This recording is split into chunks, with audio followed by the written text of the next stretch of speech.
Okay, yeah. So welcome everyone to navigating or thriving, surviving or thriving the holidays with religious trauma. And part of the reason I titled it that is because we are all on a spectrum in where we're at in our journeys with religion and religious trauma or deconstructing. And I think it's really helpful to identify kind of what a win looks like for us going into the holidays or going into any time with family or relatives or people who might not respect or agree with our beliefs, and kind of identifying where we're at. And just to say that, for some people, just making it through might be enough, and that's okay. That just surviving, literally getting through, doing whatever you need to do to get through, could be a success for you. That could be a win. It doesn't have to be like I have to have a great time. I have a lot of fun, or it's an awesome party. It could be a mess, and if you just make it through, that could be a win for you. For others of us who might be a little in a bit of a different place, you might have a goal. You might say, I want to try to have a good time. I really want to set some boundaries, and so just choosing what's right for you and identifying where you are on your journey is an important thing. And so I say to my clients, I would rather that they take care of themselves and be authentic than have a good time or get along with everybody.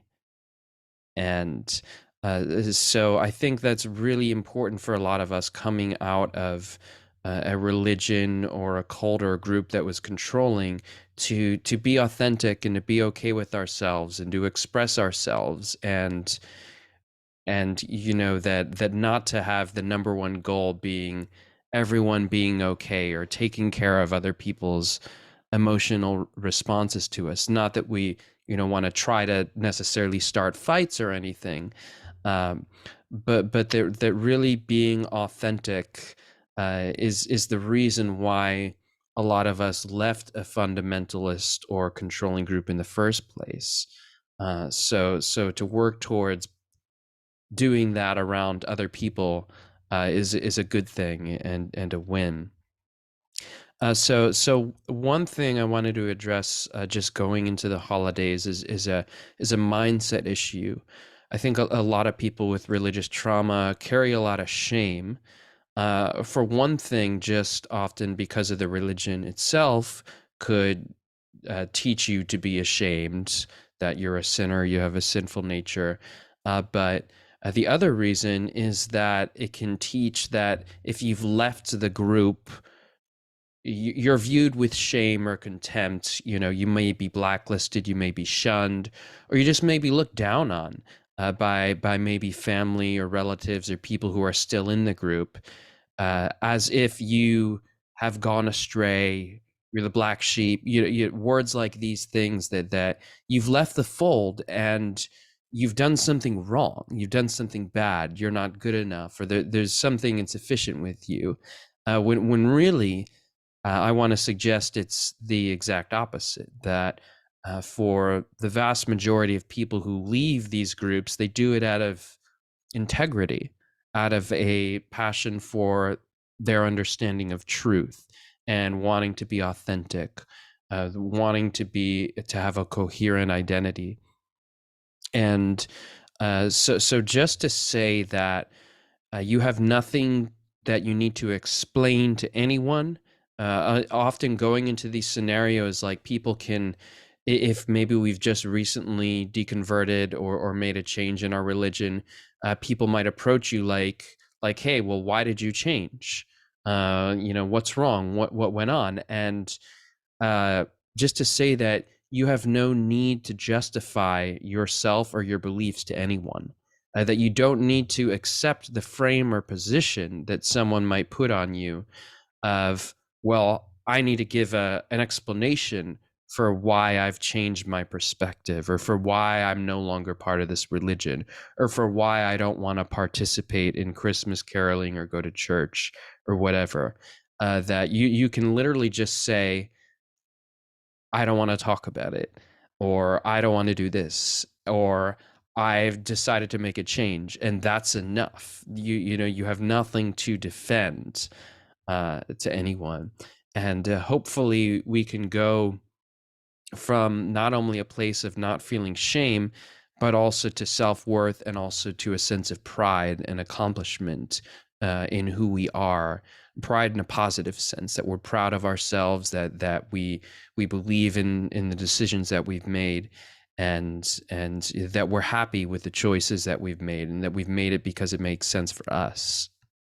So that's just a mindset issue that I think a lot of people can be really afraid, because they're carrying that sense of shame, and are taking on the frame of other people, going into some of these scenarios of where, well, you should be ashamed of yourself because you've left, or because you're no longer one of us, and because you don't believe.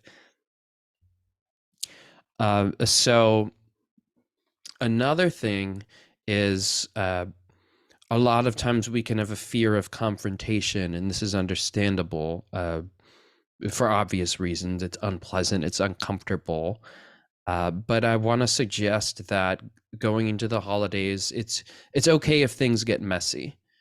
Uh, Often, I mean, not to say that for everyone's scenario, for some people, maybe if you're living with your family, there might be consequences to getting in a fight because it's your living situation. But if you're in a situation where you're coming and you're going, or it's a temporary gathering, then if things get a little heated and uncomfortable, it's not the end of the world. I'm guessing that most of us have been in fights with our family before, and we survived, and we made it out the other side, and we're here today. And so I just want to suggest that, well, a lot of people have this kind of really big fear of confrontation, and there could be trauma and other reasons for that. But at the end of the day, if things get messy and if people get upset, then that's okay. And just that other people's emotional reactions aren't our responsibility. And this is something that a lot of us, just growing up, take on. And also with religious trauma, we take on a sense that I'm responsible for other people's emotions, and I have to prevent people from feeling bad. And I'm guilty and I'm bad if they feel bad because I deconverted, or because I've changed my religious beliefs, or because they think I'm going to hell. And that's just not true. We're not responsible for other people's emotional experiences and reactions to the choices that we make for ourselves. And so we can allow them to have those experiences while having empathy, while having compassion, and not necessarily looking for a fight. But if people do get triggered or activated, then that's not our responsibility. So I just wanted to give a couple practical tips about going into the holidays. One of them is just to kind of have a plan in advance for how you're going to face certain situations. So if there's a situation you're afraid about, just thinking a little bit in advance, well, how might I face that situation? So, if they ask me to go to church, for instance, what am I going to say? Uh, am I going to say, it could just be no, thank you, I'm going to stay and watch the movies. Or maybe you want to go, but really just thinking about what are those scenarios that cause you anxiety, and how might you face them. And I suggest maybe having someone to call for support, or posting in the religious trauma Facebook group. And just if you really get really triggered or activated, that how to resource yourself and get help. Or also just taking a time out. It's okay at any point to just excuse yourself from a conversation. Say, hey, I feel like I need a breath of air, I'm going to go outside. And that's it. No other explanation required. Or even just, I'm feeling a little activated in this conversation. So you can even name that. Like, I'm feeling a little activated right now, and I'd like to take a little break from this conversation. So, or can we change the subject? I'd like to talk about something different. So little strategies about how you might handle a situation, and you can choose your level of participation in the holidays. If there are certain religious aspects that are happening, people praying, or if people are going to church, as I mentioned, or doing these other different things, you can choose your level of participation. So you don't have to just be dragged along with things that you don't feel comfortable doing, and that it's okay to say, hey, I'm going to do this instead. Or you can even bring up the matter at the beginning of the gathering and say, hey, I know you guys like to go to church for the Christmas Eve service, but I've decided, I'm going to go to the movies instead, or I'm just going to hang back here.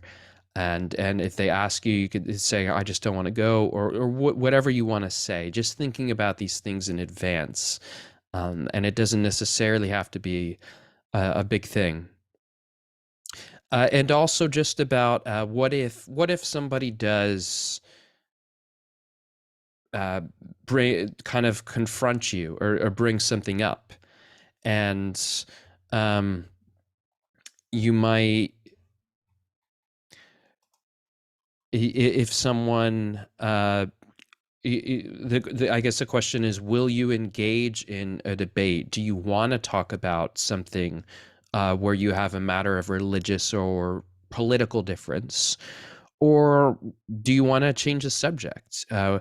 Really defining how your level of comfort and what feels good to you, and maybe changing these dynamics where you might have automatically just accepted whatever came at you with these family members, or these people who you're familiar with, that you really can just say, hey, I don't want to talk about this. Or at any point in the conversation, you can say, hey, let's talk about something else. So we have a lot more options often than we often think about just off the top of our head. So it's a good thing to think about that in advance. And just lastly, I wanted to talk about setting boundaries. So it can be uncomfortable for people to introduce a change into established dynamics. We're often comfortable in our families, in our dysfunctional patterns, because we're used to them, right? And so when someone introduces a change to a dysfunctional family pattern or a way of relating, it can be uncomfortable, and that's okay. So kind of when we've made a change, sometimes we have to be the ones to bring it up, like, hey, like, something's different here. And so just want to talk a little bit about how to set a boundary, and also to say that you don't have to set a boundary if you don't want to. Nothing I'm saying here is something that you have to do.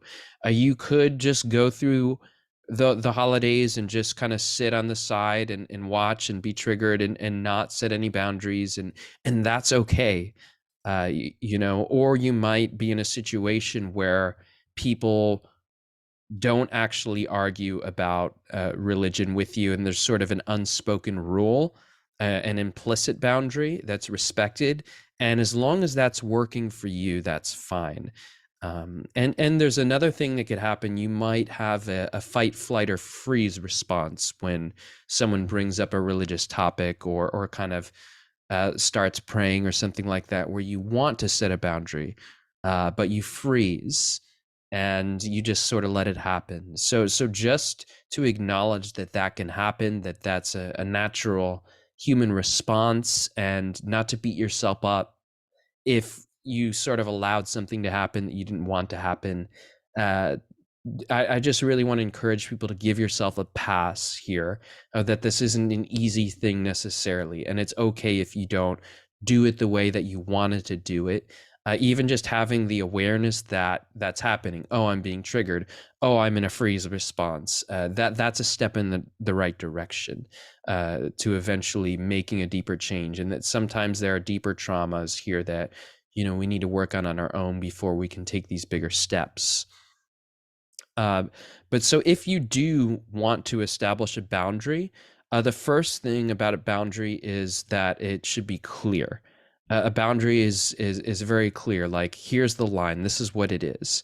So I suggest naming the elephant in the room, or naming the difference. Often, we have these areas of disagreement in families, and like everybody knows, but nobody talks about it, and it's this elephant in the room, right? So how to name that is just really simple. Like, if somebody starts talking about to you about the Bible or evangelizing you say, "Hey, I notice that we have a difference of religious belief."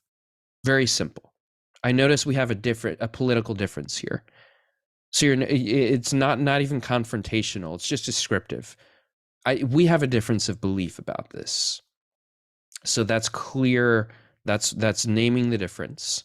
And the boundary is, for instance, I would like to not talk about religion or politics. That's clear, right? This is what's out of bounds. Or maybe I'd like to talk with you one on one about this. Or again, you can, if you feel you're in a good place, you can talk about it. You can even debate about it if you want to. I've chosen personally to do this now at times with family, that I will challenge things that are said. So there's no right or wrong thing here. It really depends on where you are in your process and what you think is beneficial for you and for others. But some do choose to have these conversations, and that's also okay. So a boundary is clear. I suggest naming the difference. Number one. Number two, having the clearly stated what's out of bounds. And number three, a boundary is enforceable. So that this is a key thing. If you have a boundary and people will just walk all over it and you don't do anything, then they might keep doing that thing. So you can state, for instance, if they keep talking or talking over you, and you can say, if we end up talking about this, I'm going to have to exit the conversation, or I'm going to walk away. I'm going to leave the room. And then if that happens, just walking away, or changing the subject, or leaving the room, doing the thing that you said. And it doesn't have to be hostile. It doesn't have to be angry.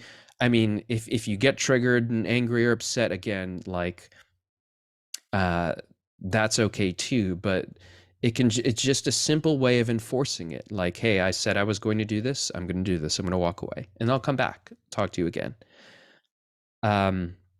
And I also like to include having an invitation in the boundary if you'd like to.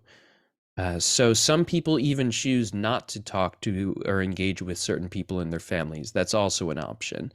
Just that. But if you decide that you want to relate to this person, you want to connect with them, there can be an invitation, so the boundary isn't harsh. So there's both a no and a yes. Here's my no. My no is talking with you about our religious difference. I would like to avoid conversation about our religion or politics.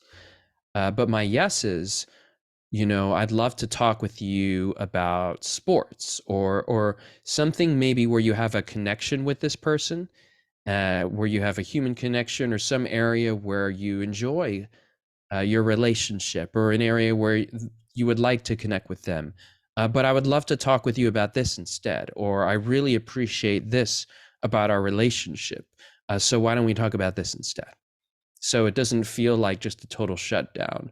It can feel like, hey, like I actually want to connect with you. Just this thing doesn't work for me. And so this is what I would also call healthy compartmentalization. Uh, in that, sometimes when we have these areas of disagreement, we can compartmentalize these areas in relationship in a way where we're avoiding the zones of hostility, where we're connecting on a human to human level, where we acknowledge, this is probably something that's not going to change, or anytime soon or easily. They're not going to change their desire to evangelize, or belief that you should change, and you're probably not going to change your views. So let's separate out this area of our lives and connect on the areas where we can connect. And there's always the option too of, if people are really disrespectful of a plan B, having a plan B, potentially leaving or going somewhere else if it really gets out of hand. And some people do plan that into their trips. Well, what do I do if I feel like I need to actually leave? So that's also something to keep in mind. But so those are just some of my tips there. And I'm going to put in the Zoom box. If you'd like, you can book a session with me if you have individual issues to deal with, or would like to do coaching work with religious trauma. I work with many people working through a spectrum of issues, transitioning, healing from various issues related to religious trauma, and transitioning in relationships and working with other people. But at this time, I just want to, I'm going to stop the recording. And my website is lifeafterdogma.org. You can also find my information there. So let me see. 1 second. Okay.